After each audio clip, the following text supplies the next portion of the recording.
All right, it looks like we're live. So today I have something really special planned because we're going to be talking about innovating attractions, special effects, mobile trends, anticipating guest needs. But the biggest thing that I'm excited about, and first, let me welcome you to the show. This is Live with Sondra. I'm Sondra Shannon, your host and CEO of Gatemaster Technology. And I want to ask you a couple of things. I want to ask you a couple of things before we get started, um, and before we delve into the discussion of innovating and all of these great things that we're going to talk about today. So, what is here's the question: what's the most memorable special effect or immersive experience you've encountered at an attraction, and why did it leave such an impression on you?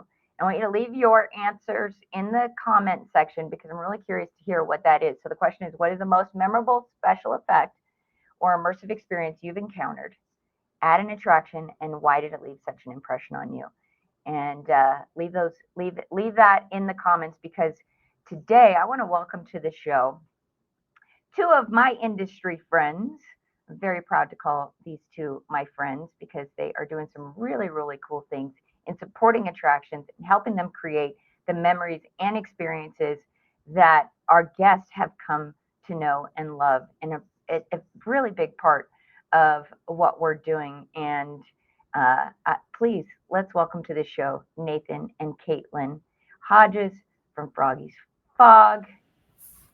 Are you guys there? Everyone. Yay! Hi. I have so much I want to talk about. I couldn't even like get the intro out. Like I'm I'm like I really I asked the audience, what is the most memorable special effect or immersive experience they've encountered at an attraction, and hopefully we'll get some participation from the audience leaving a chat here. But the reason I asked that question is because I know for so many attractions, you guys are behind the scenes making so much of this happen. And so I wanted to just start with introductions real quick so we can dive into all the fun stuff. And I know, Nathan, you've been a trade show manager for Froggy Frogs, or tongue twister, I Froggy's know, it's a tongue Frog. twister. It's a Every tongue time twister. Froggy's Frog for a number of years. You're like a trade show legend. I always tell people if they don't know you, they need to go know you because you guys have one of the best booths, one of my favorite places to stop. I know after last year, my kids keep asking like, "Are you guys going to be at trade shows?" Because they love to walk over and smell all the scents and you guys just have a cool booth every year. I mean, at any show, one of the coolest booths there. So Nathan, tell us a little bit about your role and what's inspired you to be a part of this, and maybe even what brought you to the industry because I love those stories. Well, first, my name's Nathan, and I'm, like she said, a culture manager of Froggy's Fog. Um, it's just something I've always kind of had a passion for, of making interactions with guests, with clients. Actually, Caitlin was the one who got me in with Froggy's Fog. When we first started dating, she needed help at IAPA for a teardown one day, and she's like, "Hey, come visit the booth." And so I went and visited, talked to the owners, Chris and Adam, and they were amazing from the word go. And after that, they were just like, "You're gonna start working with us." And I said, "Oh, okay, let's make this happen." So it's just I've learned over the years on what people really enjoyed interacting with, what they haven't enjoyed, what can we do to make stuff a little bit better. So what I basically do is I will design a booth, depending on where the show is and all that stuff. I will do the floor plan of the booth, figure out how much electrical we need, what machines we're going to take, what we're going to display, what we're going to show for everybody at that show. And then we'll pack it up, we'll get it out, we'll ship it, and when we get to the booth, myself and I got another gentleman who helps me, Dakota, who will build the booth, get it organized for everybody. Sales team comes in, we do our thing, and then we tear down the booth and ship it back. Then we do inventory again on all that. So we make sure we have all the right tools, equipment, all that stuff for us at the show, to make it a successful show for everybody.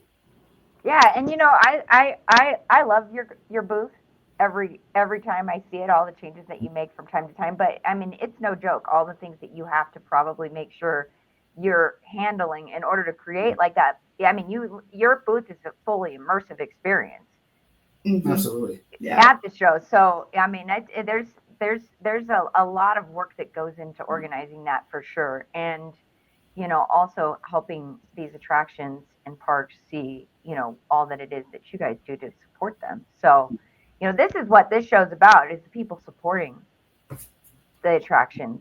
Yeah, And absolutely. Caitlin, moving on to you. I mean, you are no joke either. It's we actually, I think on our first conversation, you mentioned to me that you are a graduate of the School of Mines, which is like literally I could throw a rock at it from my office here and be there.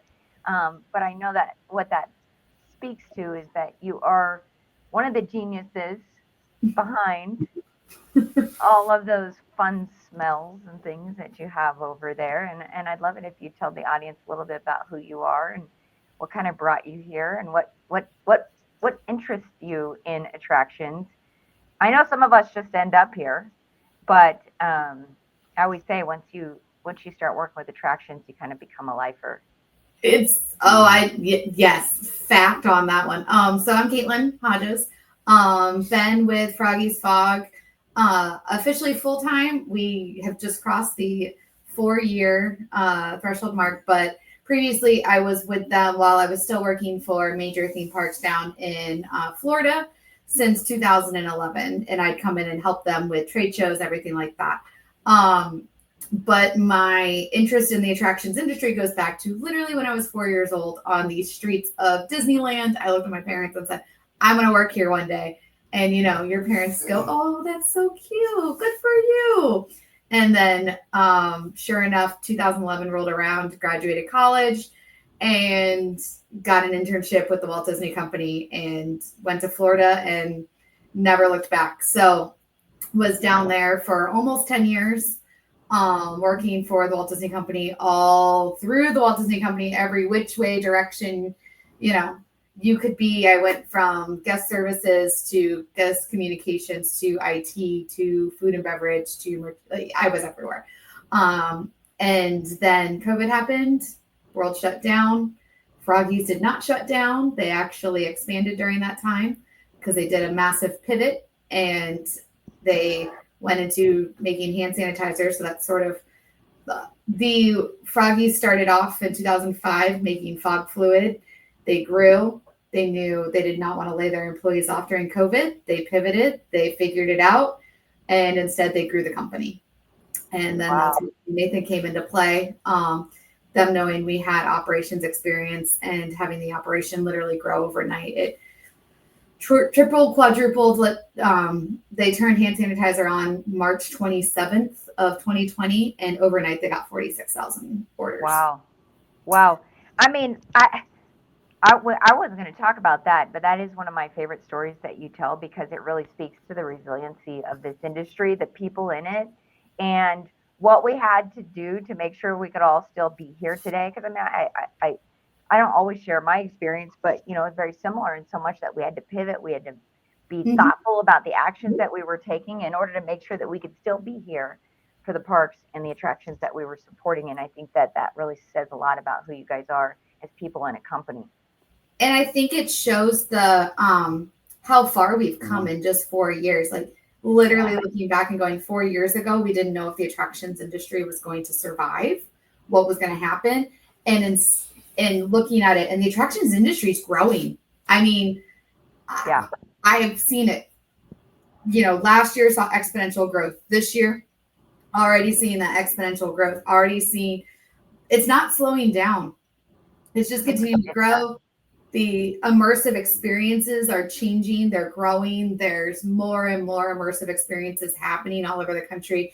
Look at, the Van Gogh experience to now there's immersive soccer experiences. There's immersive football experience. It's now, you don't just go visit the Football Hall of Fame. You go and they've made it into this whole immersive experience.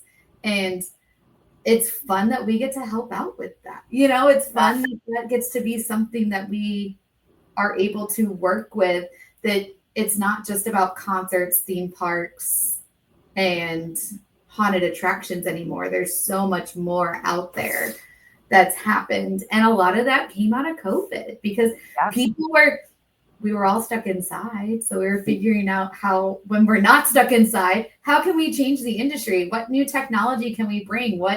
And everyone went into R&D mode.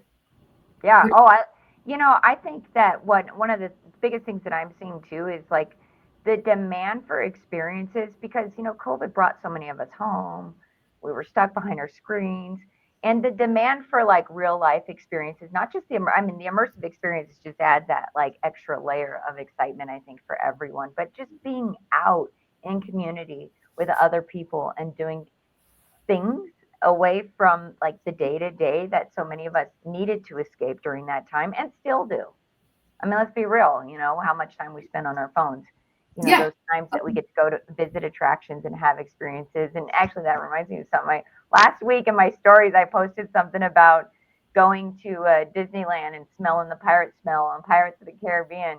And Nathan sent me a message and he said, I know somebody who's got a pirate smell if you're needing, or something along those lines. If you're needing that, because I do, when I think of, when I go to Disneyland, for example, and I just use Disney because I grew up in Southern California. That was a park that we went to quite often. I mean, my grandfather named 2 of his kids after the birds in the tiki room. That's how much my family loved Disneyland. And yeah, my Aunt Suzette, she's like got that name.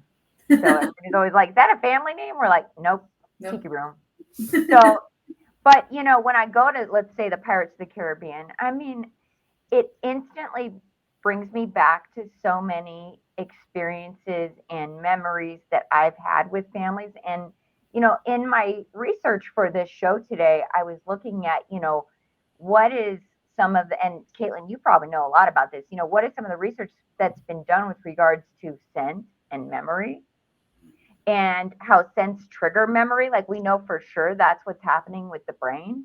But also, one interesting thing that I saw was that one of the research studies showed that those who smelled scents for like recalling memory, were like 226% better than those who did not access the memory through scent. Like, it's insane.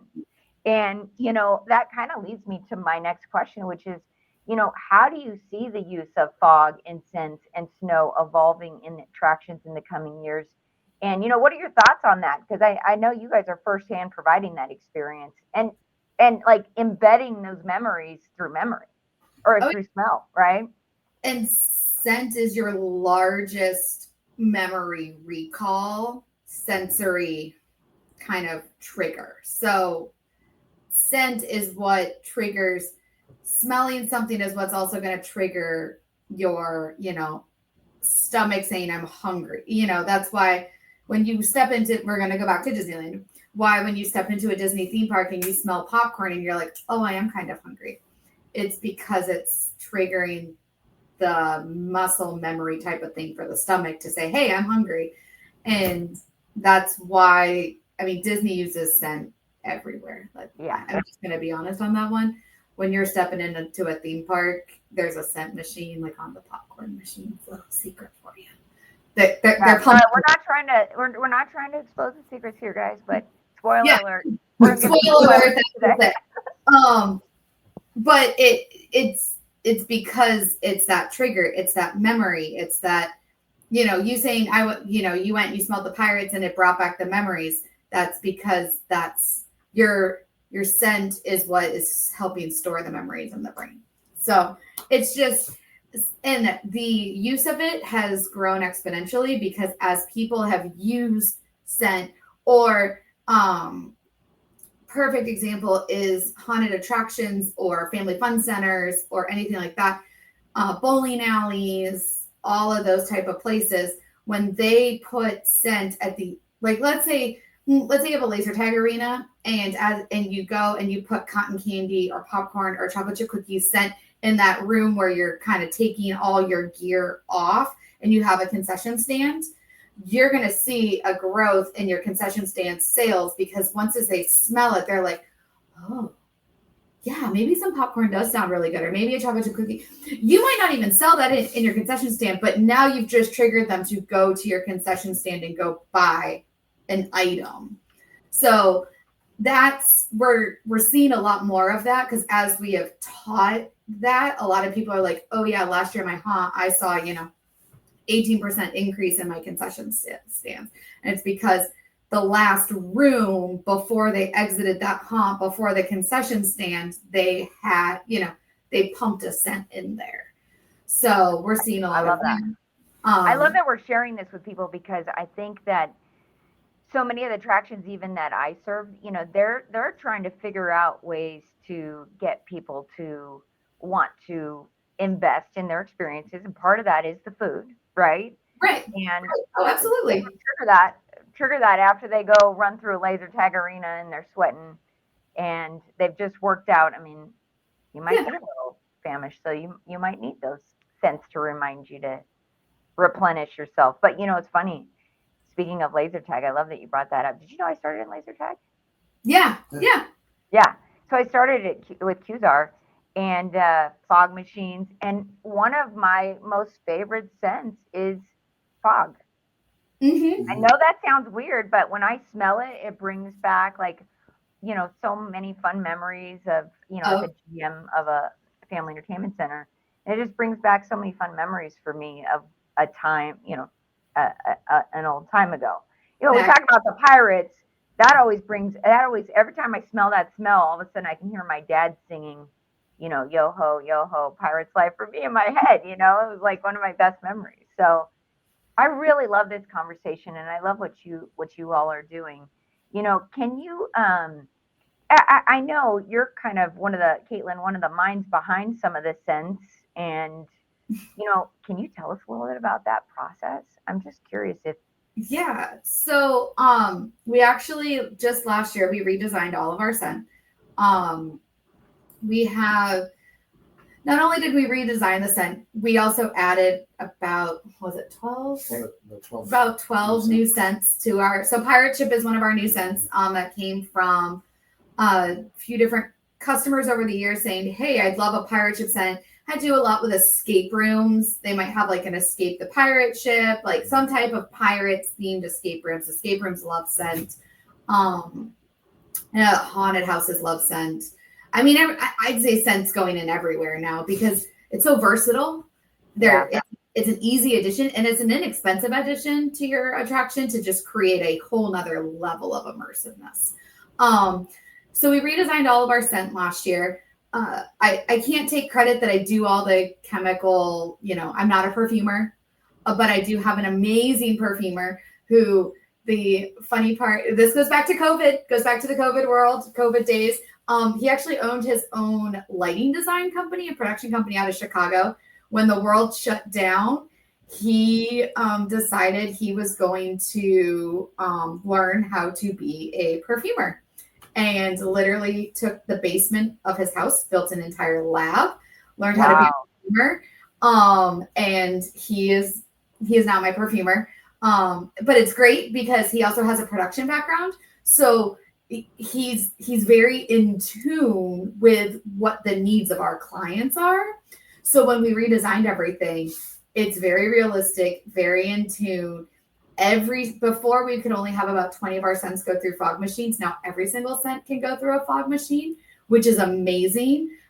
Because he was able to design it so that way that when they go through the fog machine, they still are realistic to their characteristics. So like if you go to our scent catalog, you'll see we have everything from great scents like chocolate chip cookie and cotton candy and popcorn and cherry and strawberry and bubblegum and all those very happy scents to very not so pleasant scents. If it has a not so pleasant name, it's not pleasant. And that's for our haunted attractions and some of our escape rooms like Slaughterhouse and Stinky Cheese and Dumpster and Gag Reflex and all those lovely ones. All the ones that my teenage boys would love. I think which is why they want to go by your booth. But it's so I can't take full credit for the actual design of like the chemistry behind it, but I have an amazing perfumer who the great part is him having the knowledge of the industry just adds a whole nother layer to be able to help the industry. Or if someone comes to us and says, I have a need for this, can I design a special scent that is now going to be just for my attraction? The answer is yes. We can do that. No problem. We will work with you and we will make a special scent for your attraction that is just yours. So yeah, 100% customizable. And that's the great part is about us still being a small business. We can do that. Someone wants a customizable fluid, customizable scent, not a problem. Like let's get on a meeting. Let's figure out what your needs are. We'll send you samples. You can run it. You can do what you need, and let's make it happen. And I think that's the big part is, and what we're also seeing in immersiveness, kind of going back to even the previous question on that, was snow. Everyone thought snow was just Christmas. Snow isn't just Christmas. You can put snow into so many other types of immersive experiences. Volcanoes. What do volcanoes give out at the end of a volcano? Ash. You can scent we have a volcano scent. You can scent the snow to be like a volcano, put it in a volcano. Everyone's gonna be like, wow. Like everyone just, think of most attractions you go to, the volcano spits out fog or they'll spit out a water vapor mist or something like that. Well, then what happens when you start spitting snow at the end and then they get that sensory kind of like that cold drop on their skin? Having that cold drop on the skin is a whole nother sensory layer to something. Yeah, that's actually a really cool point. Yeah. You do a laser tag that's like a atomic, like a end of the world apocalyptic theme. You can have snow in it. And the cool part is we offer UV snow. So you have some black lights in there and it's going to be gold flakes dropping through the air that looks like, on fire little fire droplets or something. Like that's awesome. So awesome. I mean, you reach out to us anytime and be like, this is what I want to do, because fog, snow, haze, bubbles isn't just what you think it is. It can be something else. And that's the cool part about bubbles. We did the toxic bubble effect where we made them look like they were toxic looking, I mean, that's why I'm so excited to have the two of you on today, because, one of the things that, we at Gatemaster feel is that, our purpose and our mission is to help every attraction massively succeed. And I know that you guys share that sentiment because you are willing to work with attractions and figure out, what is that special thing for them. And you're right. It goes so much more beyond the fog and the sense. And how do we overlay that into the overall experience? And what are we doing to trigger the memory, right? We want people to come back. We want them to remember these experiences. And, but that kind of leads me to my next question. What do you see are some of the challenges that attractions face when implementing these types of special effects? And how do you help them overcome that? If there is any. I mean, you guys might have it all figured out, but I'm curious what you see being like maybe a challenge that someone might have in implementing this, and how you guys would help them through that. Probably the fire suppression systems, making sure that a lot of people will be like, oh, in here, and like kind of educating them on making sure the fire suppression system is not a particle based. If it's a heat based, you're good, because then your fire suppression system's looking for high heat signature. So if you blow fog, you're not going to have a high heat signature. If it's particle based, there is a possibility that it will set alarms off. So kind of educating on that, on the questions they need to talk through. If you're building a new attraction, if you're upgrading an attraction, what questions do you need to talk to your fire suppression system company, your local, fire department, anything like that. Educating there, I think probably also educating on the safety of staff, like how to properly fill a machine, know when it's empty. There are ways that if you hear a machine, there are certain sounds that you're like, oh, that machine's empty. You'll hear this like pump grinding noise, and yes, that means your machine's empty with fluid. Yeah. Also, that a lot of people view fog as not safe, and that is because back in the day, before there was regulations out there in the world, people might have made home brewed cocktails. There wasn't the regulations behind it. So what sets Froggy's Fog apart from just your average off the shelf fog machine fluid at, let's say, a big box retailer? The steps we've taken as a company, with our actors equity backing, doing the environ testing, making sure we can be in zoos, aquariums, museums, all that sort of stuff. Just that educational piece. A lot of people, they get nervous because they hear about like, oh, well, what about an asthmatic coming into it? I'm a full asthmatic. Literally, when I met the owners of the company, I will say, when I heard, when they're like, oh yeah, we're a fog company, I was like, oh, I don't like fog. It hurts. And they were like, okay, back up, let me teach you why we're different. And when they taught it to me, I was like, oh, that all makes sense. Yeah. And so I think that that's the big teaching piece, teaching, what a fog machine does and how it creates the fog and why pure clean fluid is the best. And then we're also listening to, our clients as well. Like, we just created a new machine that just debuted at Transworld this past year, and it's our flame mist machine. Yeah. So instead of giving you the effect of fire without any true fire, it's literally just water particles and LED lights going up to mirror it to give you that flame mist machine look without actual fire in it. So we're listening as well to creating, new products to help as well in that aspect. Yeah. And like Thanos gun last year, since we know CO2 is becoming more challenging to get, more expensive, everything like that, we created a battery operated fog blaster. Wow. Well, I mean, you guys are solving some of these issues that, it's solving the challenges that they might be presented with. You have the answers. Again, it's about education. That's why we're talking about this right now, because I think that there are probably a number of viewers or listeners that are watching us or will watch us on replay. If you're watching us on replay, make sure to hashtag replay so we know you're here. But they, educating them on these processes, because this is only going to enhance what they're doing at their experiences. And, we're creeping up on time, but I do have one more question, because I know that you guys are so involved in the industries that you serve. And I'm curious if there are any community initiatives or collaborations that Froggy's Fog. I always have to tell people, I'm like, I'm sorry, you got a dyslexic on here.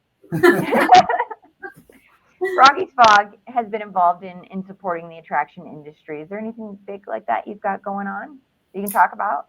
Yeah. So we do, through the Haunted Attraction Association, we have collaborated and sponsored their educational series to further the safety in the haunted attraction industry.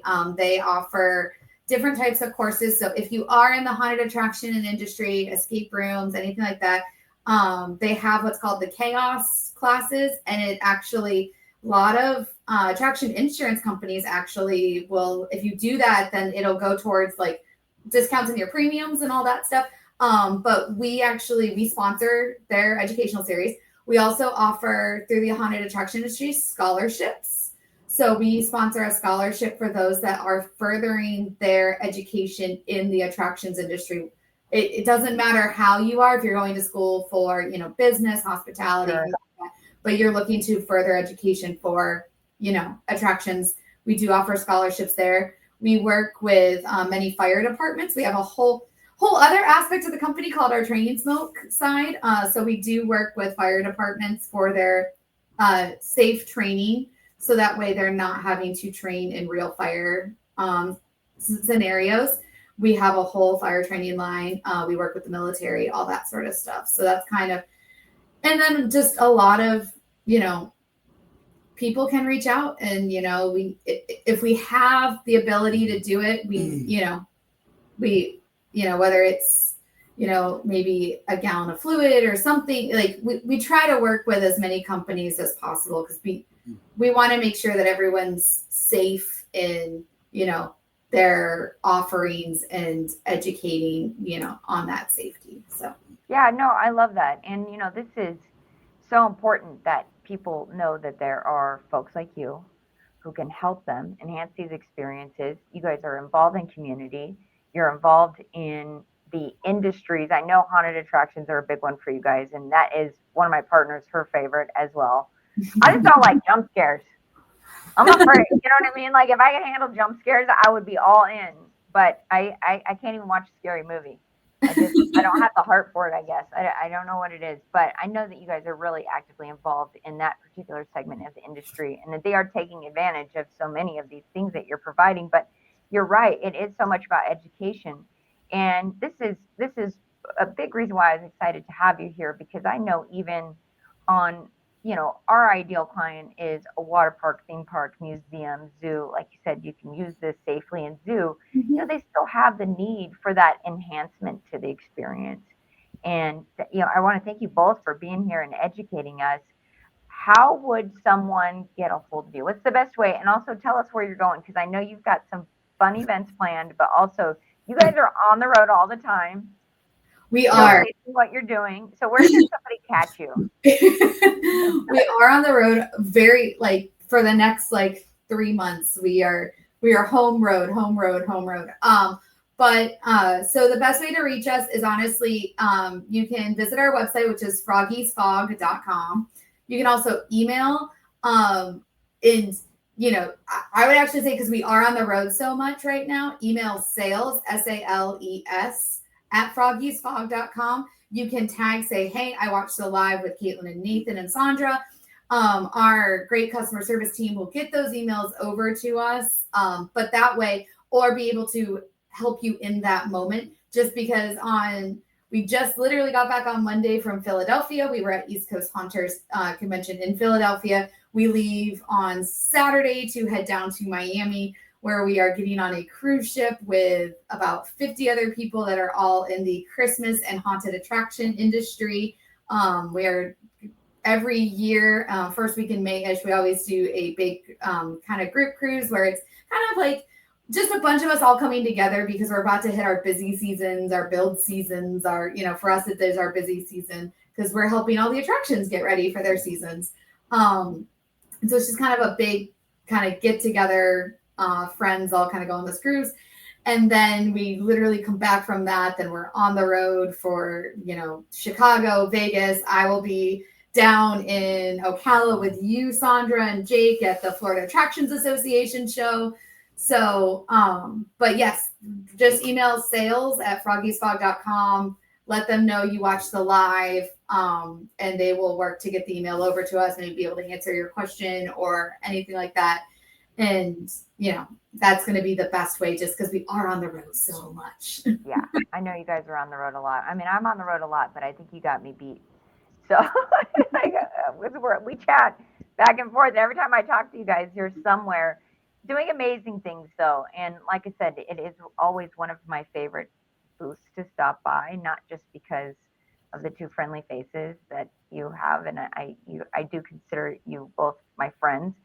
But it's just a cool booth. It's cool what you do. And, a lot of people, when I try to explain, I'm sure you've had a similar experience to this, I try to explain what we do in attractions and supporting them. And that's a hard thing for people to understand, because people don't think about the smells and the fog and the, making all of those special effects happen when they're in the middle of the experience, because they're just having the experience. And that's really what we want them to have. We want them to remember the experience. Just have the experience and then remember it and tell others, come back, do all that fun stuff. And then also, if we're on the road and we're by your attraction and you want us to swing by, we are never, I can't tell you the amount of times we do customer visits when we're on the road, on the road, or if we need to set up time that we come out to your attraction and walk your attraction with you and figure out the best ways that we can assist you. We're never opposed to, literally, the best way I always put it was December 30th this year. A customer reached out and was like, can someone get to my location? And I was on a plane January 3rd. Nice. We can get on planes, we can get on trains, we can get on automobiles, and we can get to you to help you build a better attraction and figure out what's going to work best and how we can assist you too. Never. Yeah, I mean, you guys are providing legendary service for sure. That's one of our values over here, and that's why I'm so thrilled to have you guys get exposed to at least some of the people that we talk to in this audience, because I think there's so much that you have to offer, and we got to educate each other about how to continue to be great in this industry. And there's so many things and so much innovation happening. I mean, just what you said with all the different scent lines, and now they can all go through the fog machines. I mean, it's amazing. It's an amazing time to operate an attraction, and we just have to share these ideas with people so that they can keep enhancing what those experiences look like. And I just want to thank both of you for being on the show today. It was great information. I learned a lot, and I talked to you about this a lot, but I learned a lot today. With regards to how, all of this is affecting the experience, and some of the behind the scenes. Like I said, I apologize for any spoilers if we ruined any of that magic for any of you, but these are necessary conversations for those of us that are moving this industry forward. So thank you both for being here. And I is there anything, last words that you want to leave before we sign off? Thanks for having us on. Yeah, thanks for having us on. It was great. And our big thing too is education. How can we help educate people on how to, use the product safely and be able to move forward in, their attractions and innovate. So. Well, and you guys are not leaving any reason why they shouldn't, right? Because you are educating them, you will help them through it, and you do have that legendary service. So thank you both for being here, and I'm excited to see you in Florida, because I know. I think that's where we first met, right? Yeah, I think it was Florida Attractions we first met at. So on that rooftop, it's all coming back to me. I think it was the drinks though. Didn't we get like the creme brulee drink? Yeah, we got before that. We went to dinner. Yeah, I think we went at dinner. We met at dinner. That's right. And then we went to that like Bridgestone. Yeah, it was like a bridge. It was like a tire themed like little restaurant thing by Bridgestone or Firestone or something like that. Yeah. Well, and Jake and I they went back to Fort Myers. Was it last year? Last year. Yeah. They went back to Fort Myers. Yeah, he was at a different show. I was there with you guys. Yeah. Yeah, and I don't think we went to that same rooftop bar that night, but we did, I think, the first night. And I was totally thinking about you guys. And also, hey, if anybody needs some expertise on cruises, these are avid cruisers. Is that what they call them, cruisers? Yeah. They go on a lot of cruises. I know that if I ever have questions about going on a cruise, I know who to talk to. Yeah. And that's going to be you, Caitlin. So thank you guys both for being on the show. If you'll just hang out for me just a moment, I'm going to wrap things up with the audience. And I just want to make sure that you guys know that if you have some sort of industry expertise that you would like to share with our audience, be a guest on this show, there's a QR code here for you to scan. Love to hear your insights. Love for you to help us educate people who are providing these experiences for families and friends and community. And the way that we can do that is through just having these conversations. So if you'd like to have a conversation with me live with Sondra, I would love to do that with you and collaborate in whatever way makes sense. If you have questions for me, if you have questions about what we talked about today, we will keep the chat open, and I'll be monitoring that so we can make sure that we get your answers, get answers for you. But if there is something that I can't help you solve, my promise to you is always that we're going to put you in touch with the people who do, people like Nathan and Caitlin who were on the show today. So I'm going to sign off. I hope you all have a very excellent Wednesday and the rest of your week. And if I'm so lucky, hopefully I'll catch you at some of these shows that we're all going to be at, these trade shows and conventions that we're all headed to throughout the summer. So if you have questions about that, of course, check out our website. We've got those listed. And thank you today for listening and being a part of this show. Take care, and I'll talk to you soon.